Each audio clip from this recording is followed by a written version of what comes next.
Hi everybody, Andy the Crumpet, aka Andrew Spencer from Raised in Press here with you, and I've got a short story for you today called Lunar Ticks.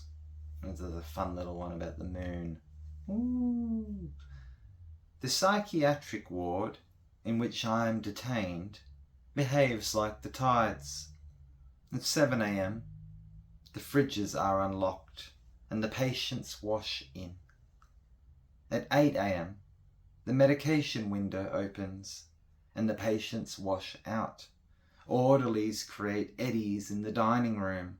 Security and nursing staff bob on the ocean of our collective insanity. They watch us silently, always with their backs against the walls. They maintain the status quo.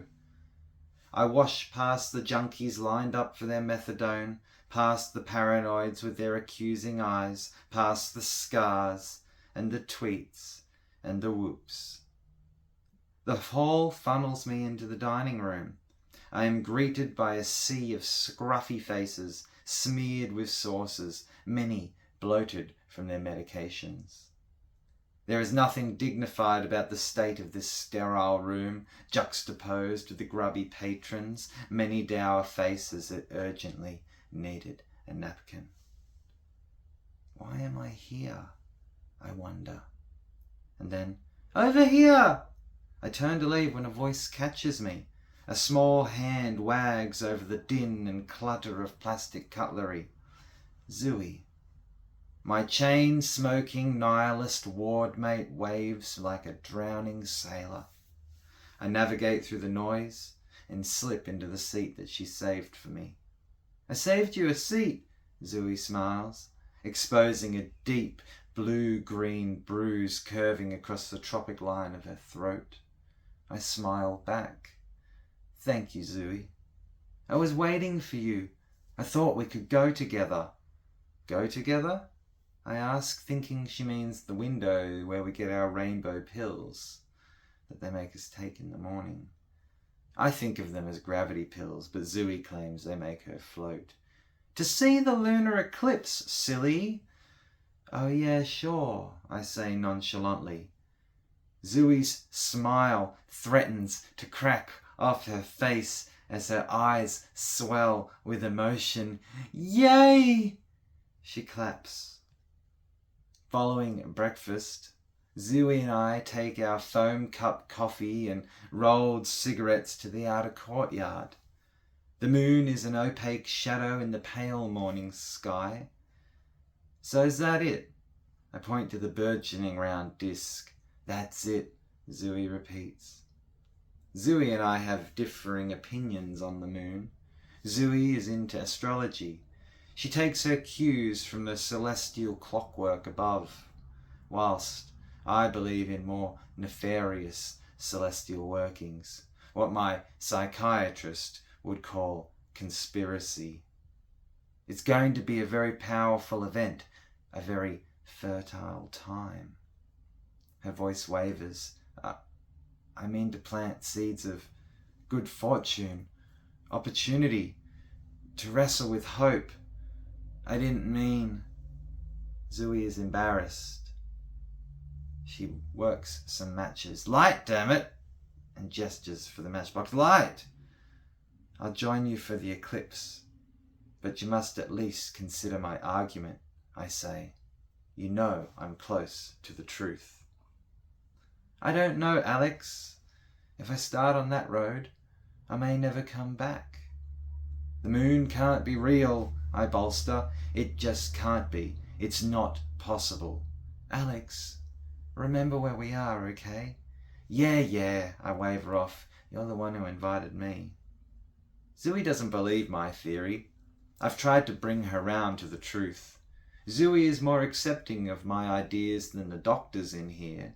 And I always try to educate people in phases. The truth being too big to see all at once. You can't just blot out someone's reality like the coming eclipse will blot out the sun. You must be gradual about it, like a blood moon, slow and gradual until the truth is clear to see. Where's Zooey? Zooey's all about the distance of space, the dead vacuum and the pointlessness of dreaming beyond it. A real challenge when you're trying to make an argument for the conscious placement of celestial bodies in their convenient orbits by unnamed entities beyond any human comprehension. I light 2 cigarettes and pass one to Zooey. Thanks, she says. Like every other morning, Zooey has her newspapers with her. She loves to laugh at what she calls the facts printed in the mainstream zeitgeist. This routine habit is what sparked our friendship. When I told her that I know that what they print is most certainly not facts. Zooey struggles to hold on to happiness in this life. She's a nihilist and often suicidal.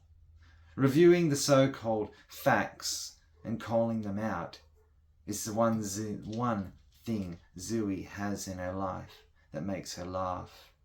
She has a bright laugh that rarely escapes her black hole mind. She's very jaded and almost as paranoid as me. Sometimes Zooey gets carried away, and she catches me up in her whirlwind of thoughts. Zooey believes, and I agree, that everything written in the newspapers is bullshit. The television that plays 24/7 news cycles is just as bad, and our discussions are always deep. We don't waste time on trivialities. We have debates that spill out into our group sessions that make the schizophrenics curl up and start to cry, and infuriate our session mentor. Zooey opens the newspaper in front of her face in an attempt to ignore me. Clearly, she's trying to avoid landing in the craters left from our last moon-related conversation. It's not going to work. There's a total solar eclipse coming. I don't think Zooey realizes her newspaper is front to back full of stories about the coming eclipse. I almost want to point this out to her, but she'll soon enough work it out for herself. Right there on the front page, in bold black print, reads the headline, "Total Eclipse. Blink and you'll miss it." Ominous heading, I say, ribbing Zooey with my elbow lightly. Whatever. Zooey tears the article out of the paper and lights it with her cigarette. The ragged square of paper begins to disappear in a curl of smoke. Hey, I was going to read that. Oh, shush, she says. You sound like a 3-year-old. And she's right. I shouldn't be angry. It's quite typical for people to deny truths they find confronting. Some people will even lash out violently if their worldview is challenged. It's called cognitive dissonance. I had a similar moment with Dr. Allison in my Tuesday morning session. I told her about the impossible coincidences and strange facts surrounding our lunar sister. I used scientific reason and an apple to demonstrate my beliefs. Couldn't have made it any clearer. By the end of the session, Dr. Allison seemed unsteadied. I put it to her. How can we put a man on the moon? How? Dr. Allison kept her face deadpan as she said to me with her frank and clinical tone, "Mr. Spender, I'm here to help you overcome your delusions, not debate their factual validity." What does that even mean? How can a delusion have factual validity? Is she saying that I imagined the Van Allen radiation belt? Either I'm crazy or I'm not. I believe there's something massive going right in front of us, right above us, and I'm certain of it.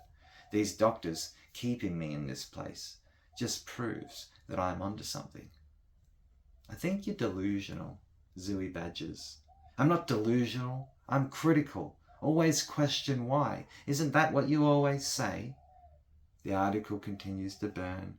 Zooey lets the flames reach her finger. Bits of ash take off weightless into the air. We both watch as the ash floats up and out of the courtyard, which brings our line of sight back to our initial subject. The moon sits pregnant in the morning sky. Well, there's a solar eclipse coming. That's a fact, I conclude. I know, says Zooey. They're making us viewers in art therapy. She screws her face up in mockery. The greatest coincidence in the universe, and we're going to watch it through a toilet roll. Hurrah, I say. Hurrah, Zooey returns, unamused. We raise our cigarettes in high toast. They put me in the psych ward because I'm an upstart, because I refused to go with the quo. I spoke up and the system cut me down. Somebody somewhere didn't like what I was doing, and with the stroke of a pen, I was committed to this place. They claim I am unwell, but I know the truth. I'm here because I looked too deeply into the mysterious relationship between the moon and the sun, and I found the answers. I'm not crazy. Not when the sun and the moon share such impossible coincidence. Sometimes I feel like I am crazy, trying to get others to see what is so obvious to me. Above us all, these two random objects fit so perfectly, too perfectly, for nature to have set such luck into orbit. The moon makes all of life on Earth possible. The moon is in perfect ratio to the sun and at the exact distance it needs to be to not only create an impossible eclipse, but also to keep the tides and the debris from sweeping across the face of this rock. How did the moon get to doing this? Is anyone's guess. My theory is no less valid than any space agency. Sure, I might have let my hygiene go a little during my marathon YouTubing research phase. And maybe I shouldn't have drove down to the local community radio station. And I certainly shouldn't have entered the sound booth and grabbed the microphone off the DJ and started ranting. But the truth must be said. I noticed Zooey staring at me like I was a creature from Mars. The cigarette she was holding had burnt down to the filter, leaving a long tusk of ash. She stubbed it out and started wrestling with the matches again. This is serious, Zooey, I say. The rabbit hole goes deep. Zooey stops me. Alex, you sound crazy. You need to tone it back. Tone it back? Tone it back? I scoff. You sound like Dr. Allison. She cuts me off. Yes, Dr. Allison. She'd asked me not to come back to session until I'm ready to accept certain realities. Realities? Zooey gives me a puzzled look. Realities, I say. Dr. Allison's frustrated at me because I used science against her. People like Dr. Allison live their whole lives by the book. They ascribe that things are the way they are, and that's the way things are. Everything is by the book. If the book says that that's it, then that's it. If something doesn't fit, it doesn't exist. Out of sight, out of mind, until... And I point up. The moon looks like a pale sand crab trying to bury itself in the vast expanse of sky. How can I be crazy? The evidence is right here, in plain sight. Zooey runs her fingers up into a sea of curl and jams her palms into her eye sockets. Wearily she asks, "What do you think it all means?" I don't know, Zooey. Once we're ready to understand the truth, we will look at the moon and realize the truth. But not right now. Not yet. We sit for a moment, both looking up. Zooey speaks first. There's something magical about her. I mean, every human soul to have ever lived has gazed upon the moon. Like a watchful parent, she's always been there. Zooey, my friend, did you know that the moon is tidal locked to the Earth? It's the only body in the solar system that doesn't rotate. Yep, we only see one side, and they say there's alien bases on the dark side of the moon, and that's why humans didn't go back. We spend years and years trying to get to the moon, and once we did it, we just stopped? Bullspit. Humans don't stop. Zooey leans in and whispers conspiratorially, "What did they find up there?" They'll never tell us. It might make us crazy, I wink. We sit in silence.